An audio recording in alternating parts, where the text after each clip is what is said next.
Okay, let's have some moves.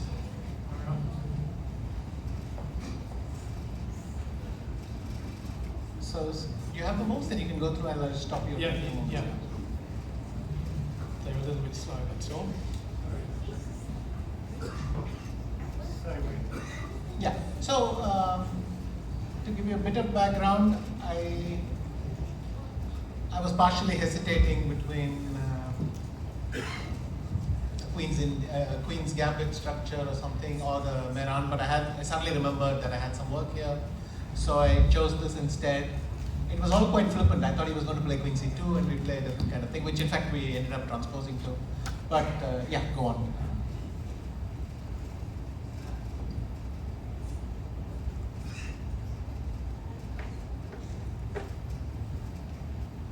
Which is why I said it didn't matter whether he started with Queen C2 or not, because these things all transpose. It should be 7, A3, Rook C8, yeah. And this was very important back then, because the old thinking was B4 kills the line. Yep. And the problem with B4 is that after A5, my rook is also in a worse place. Hang on.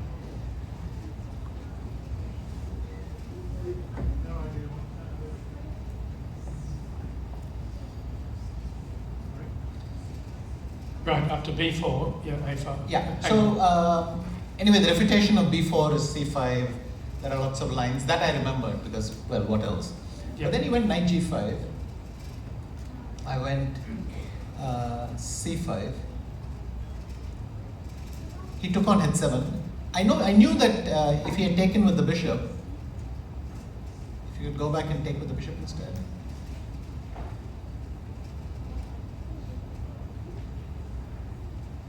Okay, King H8, F4.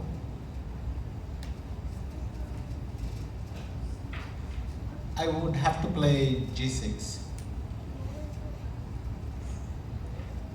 So he's going to take on G6. I take, Queen takes. So this is what I meant when I spoke about knowing knowing how you felt about a position. That's also theory. That's also worth remembering. When I first saw this position, I thought, we're already at what, 3 pawns? I'm going to lose B5, and some lines I'll lose E6 as well. That's 5 pawns. And this must be horrible. That was my impression when I saw it. Then I saw the computer was actually saying black is better, and it didn't care. It was happy to lose E6, in fact. And the single thing which makes that valuable is the pawn is on F4. If the pawn was on F2, I could get 2 extra pawns and the evaluation might actually be tricky. But the pawn on F4 is such an awful pawn that the G2 square and the piece is flooding in. And I remember line after line, the computer's pieces just flooded in somehow. And all this open space in the E and D files and so on. So the first thing was, when you asked me what you're supposed to remember, and this works for endgames as well, I could be calm entering this because I know I'm supposed to enter this. If I didn't know I'm supposed to enter this, but I know the line is equal, it's going to be that much harder. So we'll come to that in a second. So now we can go back. Levon, yeah. So knight G5, C5.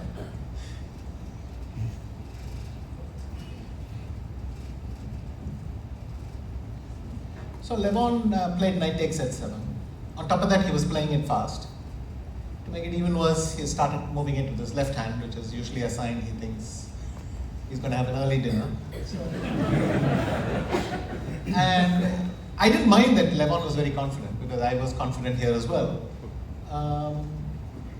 So knight G4, this I remembered, this move I remembered, and the reason I remembered it was not because I remembered knight G4, but I remembered that after H3, the only way not to lose, H3, Yeah, H3. H3, the Alternative. pawn behind the knight, yeah, that one square. The only way not to lose this is to check with the bishop first. Because if I go queen H4, now he plays F4, and after all the all the time I slacked off that poor pawn. Here it's fine. But But if the king's after at queen h1, h4, f4, my bishop is on the wrong side of that pawn, and so the composition doesn't work out. So yeah, now f4 is Yeah. big advantage. don't play bishop check first. Yeah. So I knew that my line was bishop h2 check. Yeah, sorry. Back we go. We go back to the queen. Instead of queen out. Yeah. So Bishop now it's bishop h2. King h1, queen h4, f4. Or maybe not even f4. No, sorry, I have to put something else, right? d5 or something. Not f4 because of queen h3. Yes. And I remembered the computer just continues coolly. It goes rook f8, moves the knight, brings the other ones out, and so on. I didn't remember 90% of it.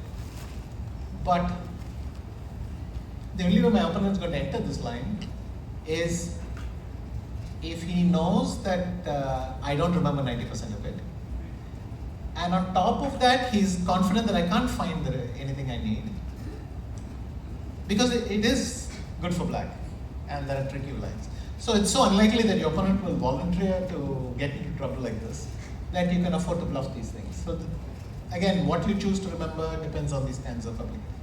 Okay, let's go back. And Levon just went f4 very quickly. Again, here it's generally a stronger move.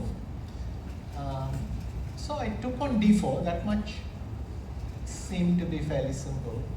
He took on e d4. And now I thought for half an hour.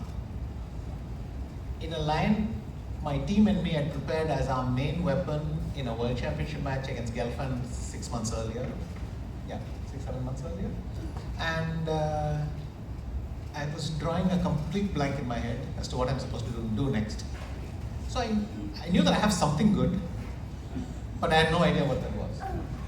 But that's already helpful because you know that you're all right. So first of all, if you remember nothing else, you remember the evaluation. Ideally a bit more, but you remember the evaluation. So then I sat around trying every move, knight d5, knight c5, rook c5, begging him to take. The one piece never occurred to me was bishop c5. Because that's the bishop supposed to give the check, so even if you give it away, where's the check come from? Like a mind block for that. I tried queen h4, I tried knight h2, I tried f5. I mean, I was zigzagging all over the place. I had no idea what I was supposed to do. Then around the 20th minute, I suddenly saw a variation in my head. I remember that at some point I had dreamt that my knight gets to d3. For real. And I don't know why that knight was on d3 in the line, but I remember it felt very good. But actually I didn't remember it as a dream. I remember it as having told one of my seconds during the camp or something like that. So then it hit me, oh, I played bishop c5. And if d takes c5, knight takes c5. No, not that move, but d takes. Knight c5. There's actually no good way for white to do anything. If the bishop takes on b5, for instance, then queen d4 check and knight e4 is coming. And there is no real good move here. White can probably equalize this with, I forget what, h3 or queen e2 maybe, and maybe slightly worse or about equal.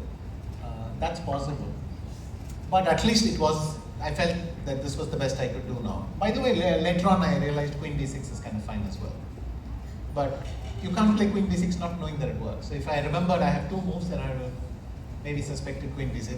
So once again, when you ask me about memory, you don't really need to remember anything, but you have to leave clues for yourself to get to it. So if we go back, even bishop e2, of course, with his left hand, very fast. Oh really? Bishop e2 was played very fast? Yeah, I think quite fast. Ah, okay. As if it was obvious sort of thing. Though I think he already was trying to bail out. But I don't think he took a lot of time over this. But okay, I'm not sure of that. And then for me, everything felt very good. So I went knight e5 immediately. And all your smothered mates basically is what you have to remember. So he took on g4. I took on d4. King h1. Knight takes g4. And he went, he had to go knight g5. But then, even then, f5 is very strong. He took on f8, thinking that he had this trap with queen h4, queen n7 check. He took on f8. And then I thought, by now, I wasn't panicking because I thought, even if I have to take on f8 with these two bishops, it's so awesome. But then I thought for a while and I found f5. And I was very happy because after knight g6, I saw queen f6 and I couldn't really see what he could do. It struck me that his position was quite unpleasant. And the beauty after knight e5 is knight h2 is the only move not to lose. Here, if white had played knight e5. Back one. Instead of h3. Instead of h3. 95. This took me some time because I couldn't remember this part of my preparation anymore. Then knight takes h2 is not only the only non-losing move, it's also the winning move. So that's helpful. Anyway, so I went queen f6 and the rest of the game is over instantly. And these patterns were effortless. Once I saw the general idea, these patterns I could remember effortlessly. Not because of anything except that I had seen Rotlevi Rubinstein from Wuj in 1907 as it turned out. I remember it somewhere there. But, everything else was effortless. Queen h5, bishop e3, all the tactics, no problem at all. And yeah, just fantastic game. Anyway, to finish the story, I go back to the hotel room and I switch on my computer to see what I had in the notes. I had all this. I had queen g6, queen h5. This stuff we managed to prepare very well. I had so many other moves. I didn't have bishop c5. You didn't have bishop c5 So in your notes? I didn't have bishop c5, but I remember telling somebody, hey, you know, my knight gets to d3. Some conversation from the match in the camp when we were training. So my only conclusion is I forgot to key this in. Maybe I thought someone else was keying it in, someone else thought I was keying this in, and it just got forgotten. But it's nice that I found it. So I found it, I always say I found it by elimination. No other move was working, and I couldn't find queen d6, or I couldn't appreciate that it's equal. I found it by elimination, some deduction, and there's one flash of inspiration that my knight ends up on d3. Without that, I might have actually gone and spoiled this game, but I escaped. As it was, yeah, the most brilliant game of the year, I guess, if not